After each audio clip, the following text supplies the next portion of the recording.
نحمده ونصلي على رسوله الكريم اما بعد فاعوذ بالله من الشیطان الرجیم بسم اللہ الرحمن الرحیم۔ عزیزان محترم، رمضان المبارک بابرکت مہینہ، فیوز و برکات والا مہینہ،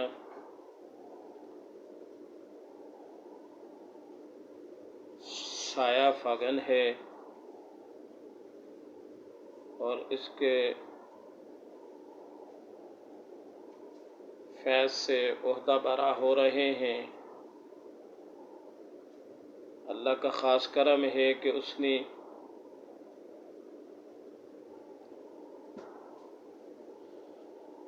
رمضان المبارک کا مہینہ دے کہ شہر رمضان الذی انزل فیہ القرآن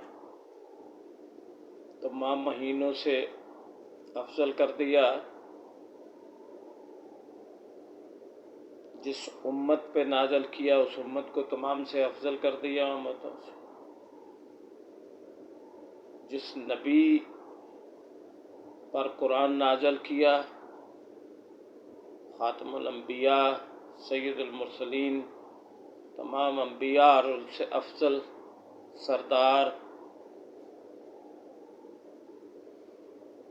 اور جو کتاب نازل کی تمام کتابوں سے افضل۔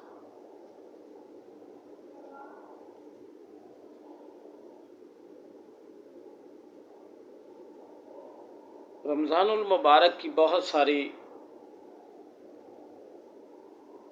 خصوصیات کے ساتھ نبی علیہ السلام نے فرمایا، تمہارے پاس رمضان کا بابرکت مہینہ آتا ہے، اللہ تعالیٰ اس مہینے میں تمہیں اپنی رحمتوں سے ڈھانپ لیتا ہے۔ وہ اپنی رحمت نازل کرتا ہے اور گناہوں کو مٹاتا ہے، دعاؤں کو قبول کرتا ہے۔ وہ تمہاری رغبت، چاہت اور جوش و خروش کو دیکھ کر فرشتوں پر فخر کرتا ہے۔ اس لیے تم اللہ کو اپنی طرف سے بھلائی دکھاؤ۔ جو اس مہینہ میں اللہ کی رحمت سے محروم گیا وہ انتہائی بدبخت ہے۔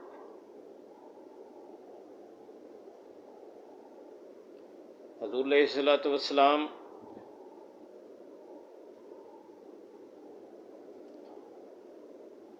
فرماتے ہیں، جب چاند دیکھتے تو دعا کرتے، اے اللہ ہم پر یہ چاند امن و ایمان اور سلامتی و اسلام کے ساتھ طلوع فرما۔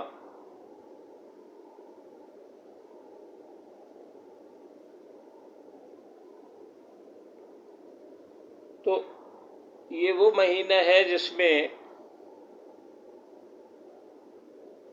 قرآن بھی نازل ہوا،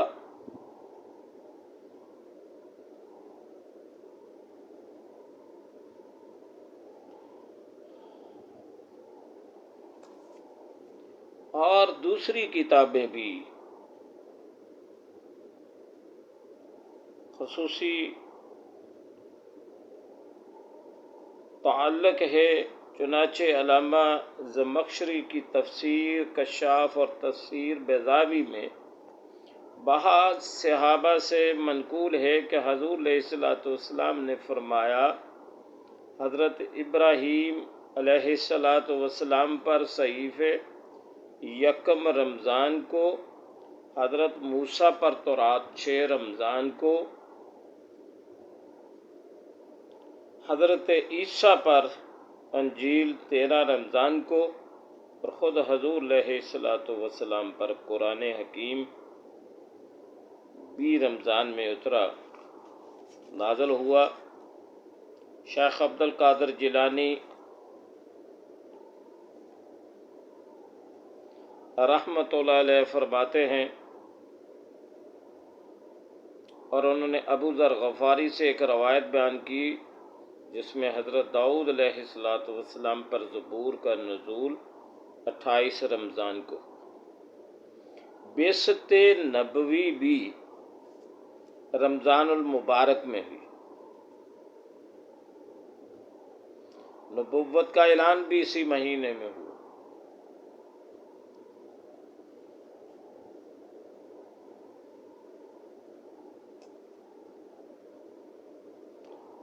اور یہ دعائے خلیل اور نوید مسیحا کا مصداق تھی۔ قرآن حکیم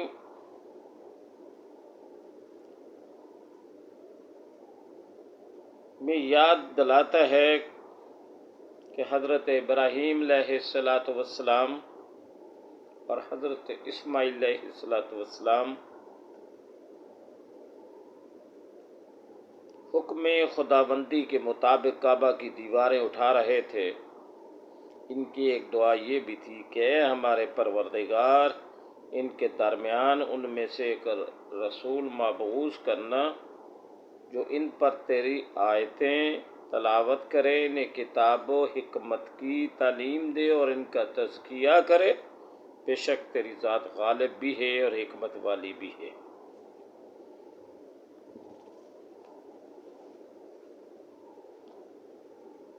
رسول اللہ صلی اللہ علیہ وآلہ وسلم کی بعثت کے ساتھ ہی امت مسلمہ کا ظہور ہوا۔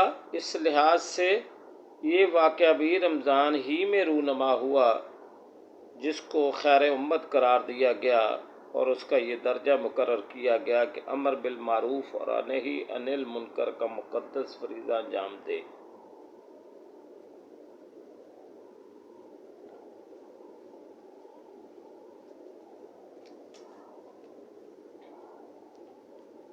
غزوہ بدر بھی، حق و باطل کا معرکہ بھی اسی مہینے میں 17 رمضان کو بروز جمعہ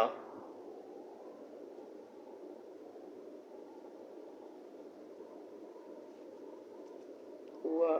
چنانچہ عتبہ، شیبہ اور ابو جہل جیسے تجربہ کاروں کے مقابلے میں ننھے سرفروش معاذ و معوذ تاریخ میں ہمیشہ کے لیے یادگار بن گئے۔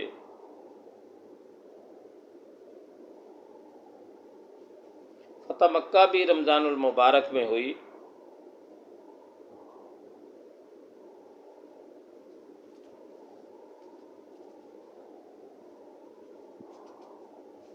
حضرت فاطمہ الزہرا کی رحلت بھی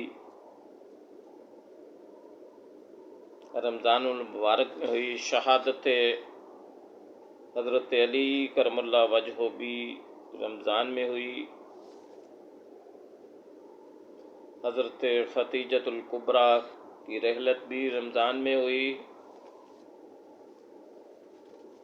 حضرت ام المومنین حضرت عائشہ صدیقہ رضی اللہ تعالی عنہ کا یوم وفات بھی ہجری 57 17 رمضان المبارک ہے۔ تو رمضان المبارک کے واقعات کے ساتھ ساتھ ایسا مہینہ ہے جس میں شیاطین کو پابند سلاسل کر دیا جاتا ہے اور جنت کے دروازے کھول دیے جاتے ہیں، دوزخ کے دروازے بند کر دیے جاتے ہیں، اور اس کے عمل میں اللہ اتنی وسعت پیدا کر دیتے ہیں کہ اس میں ایک نفل ادا کرنے کا ثواب دوسرے دنوں کے فرض کے برابر اور فرض ادا کرنے کا ثواب دوسرے مہینوں کے 70 گنا زیادہ ثواب کا حامل۔ ہر عمل، ہر قول، ہر فعل یہ عنایات ہیں، فیوز و برکات ہیں امت محمدیہ کے لیے۔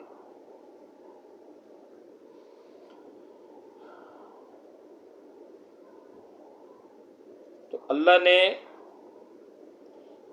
اس بابرکت مہینے کی ایک رات شب قدر 1000 مہینوں سے بہتر دی۔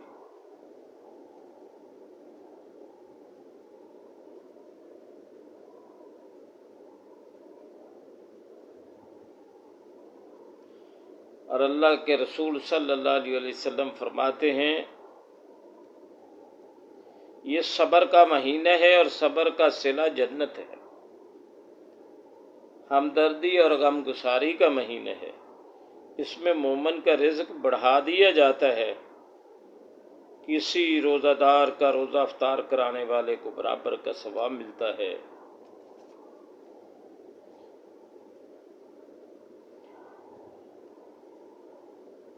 پہلے 10 دن عشرہ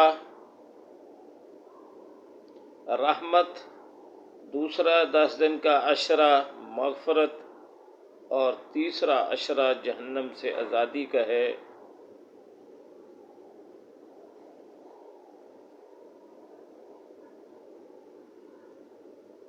حضور علیہ الصلوۃ والسلام نے فرمایا انسان کے ہر عمل کا ایک مقرر کیا ہوا ثواب ملے گا، لیکن روزہ خاص میرے لیے ہے اور میں ہی اس کا بدلہ دوں گا، حدیث قدسی ہے۔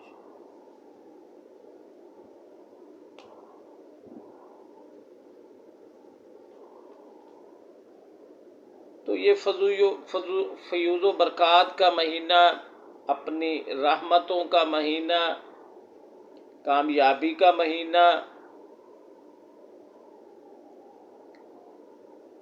اور قدر والا مہینہ، برکت والا مہینہ سایہ فگن ہے، اور آخری عشرہ کا اہتمام ہے، اور یہ وہ عشرہ ہے جو جہنم سے آزادی کا عشرہ کہلاتا ہے۔ اللہ کے رسول صلی اللہ علیہ وسلم نے فرمایا کہ جس نے رمضان المبارک کا مہینہ پایا اور جنت حاصل نہ کرا، اللہ نے اس پہ لعنت دے دی، اور جو والدین کو پائے اور جنت حاصل نہ کر سکے اس پر بھی اللہ نے لعنت کہا، اور جو اللہ کے رسول صلی اللہ علیہ وآلہ وسلم کا نام سنے اور درود نہ بھیجے اس پہ بھی اللہ کی لعنت۔ یہ وہ مہینہ ہے جس میں سونا بھی عبادت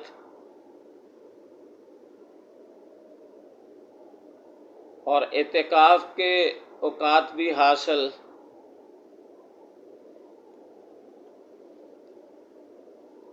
رسول اللہ صلی اللہ علیہ وسلم نے فرمایا جو روزے دار ہے اس کے لیے تمام دنیا جہان کے جاندار استغفار کرتے۔ تو آخری عشرہ کے میں اللہ نے فرمایا کہ لیلۃ القدر ہے یا شب قدر،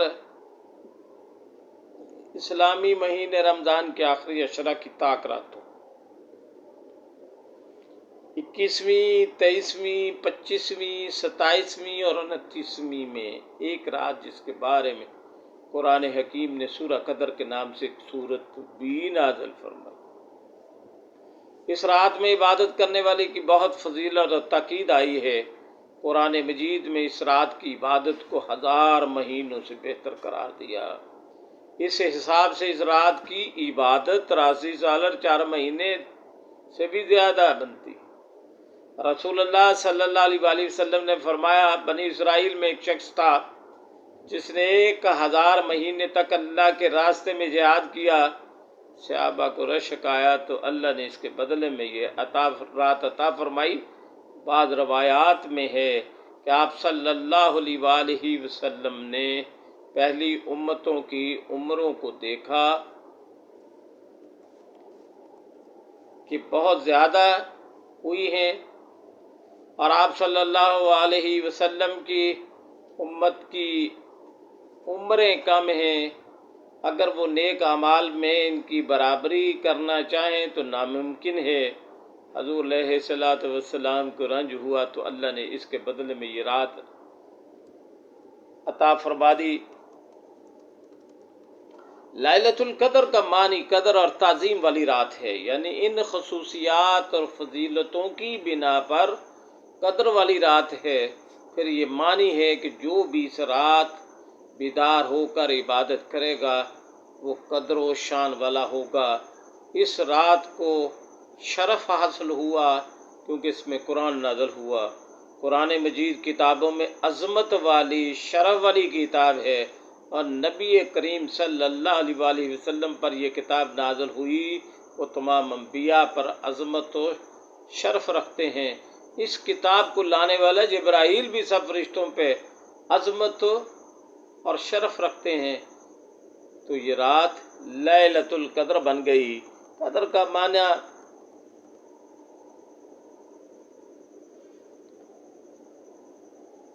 تنگی بھی کیا گیا ہے، یعنی اس کا تعین کا علم خفیہ رکھا گیا۔ کہتے ہیں لیلۃ القدر کو قدر والی رات اس لیے کہتے ہیں کہ اس رات فرشتوں کی کثرت کی وجہ سے زمین تنگ ہو جاتی ہے، یعنی قدر تنگی کے معنی میں ہے، جیسے کہ اللہ کا فرمان ہے، اور جب اللہ تعالیٰ اسے آزمائش میں ڈالتا ہے تو اس پر اس کے رزق کو تنگ کر دیتا ہے۔ تو یہاں پر قدر کا معنی ہے کہ اس کا رزق تنگ کر دیا جاتا ہے۔ سورہ فجر کی آیت 16 میں تو تنگی سے مراد یہ ہے کہ اس رات جبرائیل اور تمام فرشتے زمین پہ اترتے ہیں اتنی کثرت سے کہ زمین تنگ ہو جاتی ہے۔ ایک قول یہ بھی ہے کہ لیلۃ القدر قدر کے معنی میں ہے، یعنی دال پر زبر ہے جس کا معنی تقدیر ہے۔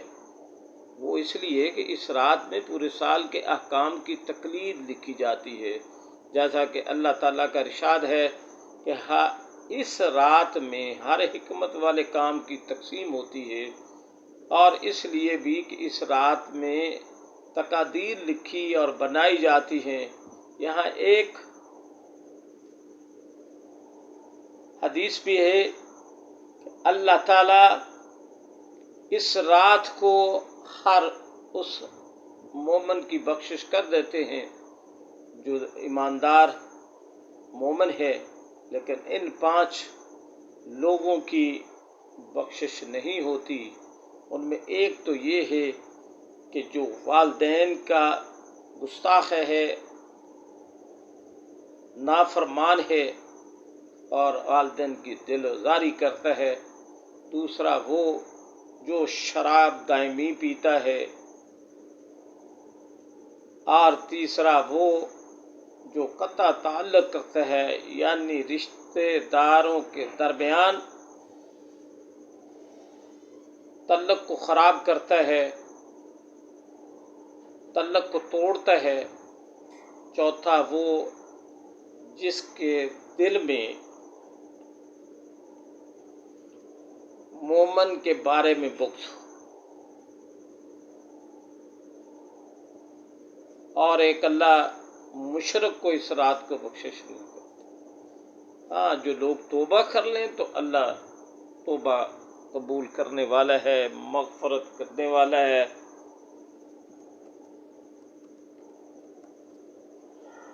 تو اکثر علماء کا خیال ہے،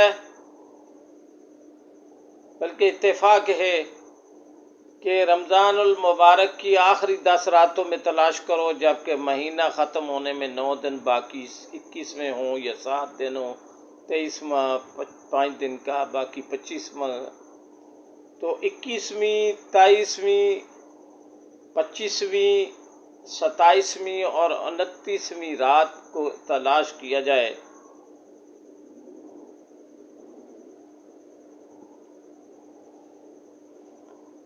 تو اس کے فیوض و برکات سے عہدہ برا ہونے کے لیے شب قدر کی نشانیاں بھی بتا دیں۔ شب قدر کی علامات میں یہ بھی ہے کہ اس صبح سورج طلوع ہو تو اس میں تمازت نہیں ہوتی، شب قدر معتدل نہ ہو، نہ تو گرم نہ ہی سرد ہوتی ہے۔ اس دن صبح سورج کمزور اور سرخ طلوع ہوتا ہے، یعنی تمازت نہیں ہوتی۔ تیسرا یہ کہ شب قدر روشن رات ہوتی ہے، نہ تو گرم نہ ہی سرد ہوتی ہے، اور اس میں کوئی ستارہ نہیں پھینکا جاتا، یعنی شہاب ثاقب نہیں گرتا، اور اس رات میں کتے بھی نہیں بھونکتے ہیں۔ بڑی پرسکون ہوتی ہے۔ قرآن مقدس میں اس کا ذکر خاص انداز میں کیا گیا، انا انزلناہ فی لیلۃ القدر، بے شک ہم نے اسے شب قدر میں اتارا۔ اور پھر خود اللہ ہی جواب دے رہے ہیں، وما ادراک ما لیلۃ القدر، اور تم کیا جانو کہ شب قدر کیا ہے؟ لیلۃ القدر خیر من الف شہر، شب قدر 1000 مہینوں سے بہتر ہے۔ تنزل الملائکۃ والروح، اس رات میں فرشتے اور جبرائیل اترتے ہیں۔ تنزل الملائکۃ والروح فیہا بإذن ربہم من کل امر سلام، یعنی اس رات کو جبرائیل اور فرشتے اترتے ہیں اپنے رب کے حکم سے۔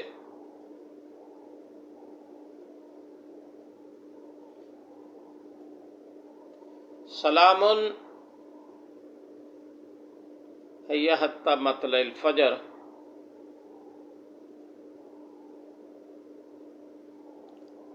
ہر کام کے لیے وہ سلامتی ہے صبح چمکنے تک، یعنی اس میں ایک تو یہ کہ ایسی قدر والی رات جو 1000 مہینوں سے بہتر ہے،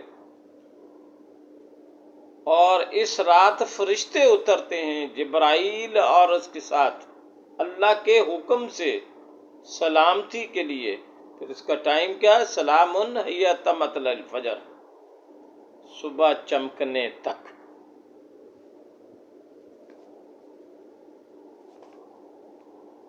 اللہ تعالی ہمیں رمضان المبارک کے فیوز و برکات اور روحانی بالیدگی کا ذریعہ بنائے، روح کی ترقی کا ذریعہ بنائے،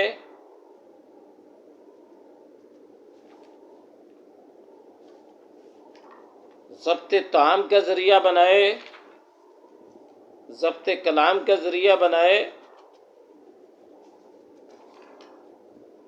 ضبط منام کا ذریعہ بنائے،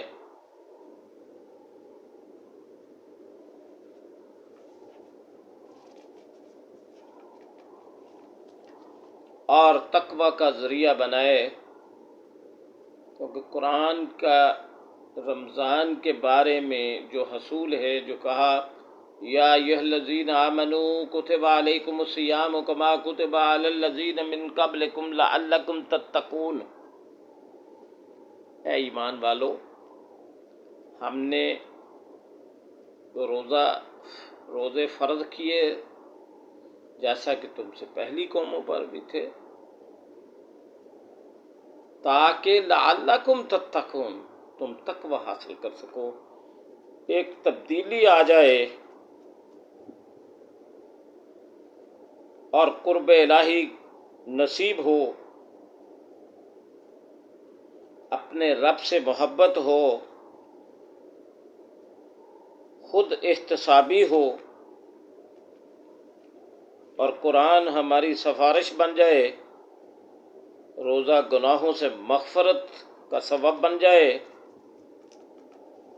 اور جنت کا حصول ممکن ہو جائے۔ جنت کا دروازہ باب الریحان روزہ داروں کے لیے مخصوص ہے۔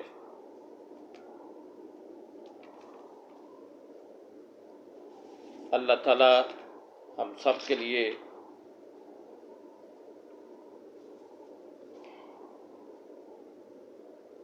اس کا اہتمام کرنا، سنت کے مطابق راتوں کا قیام کرنا،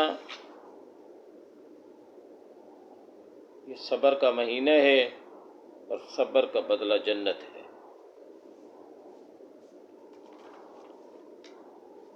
آمین۔